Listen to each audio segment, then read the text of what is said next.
Hi friends, welcome to my channel. ఈరోజు నేను చామగడ్డ పులుసు చేస్తున్నాను. చామగడ్డ పులుసు చేయడానికి ముందుగా మనం చామగడ్డలు ఉడకబెట్టుకొని పొట్టు తీసి కట్ చేసి పెట్టుకోవాలి. ఉల్లిగడ్డలు, అందులో ఒక మిర్చి కట్ చేసి పెట్టుకున్నాను. చింతపండు పులుసు, పల్లీలు ఇట్లా ఏంటి, కొబ్బరి, నువ్వులు, పల్లీలు, తర్వాత పోపు దినుసులు, కారం పొడి, పసుపు, ధనియాల పొడి, ఉప్పు తగినంత, కొంచెం చిన్న బెల్లం ఇంకా. ముందుగా మనము స్టవ్ ఆన్ చేసుకొని ప్యాన్ పెట్టుకొని ఆయిల్ వేసుకోవాలి. ఒక 2 to 3 స్పూన్స్ ఆయిల్ వేసుకొని ఆయిల్ కొద్దిగా వేడెక్కినాక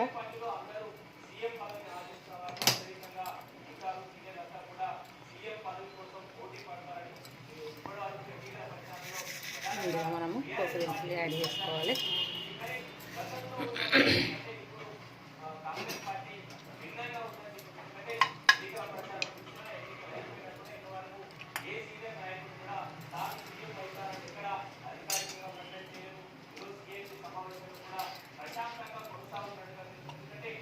తర్వాత ఆనియన్స్ వేసుకోవాలి. ఆనియన్స్ గోల్డెన్ బ్రౌన్ కలర్ వచ్చే వరకు వేయించుకోవాలి.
చామగడ్డ ముందే ఉడికించి పెట్టుకుంటాం కాబట్టి ఎక్కువసేపు వేయాల్సిన అవసరం లేదు.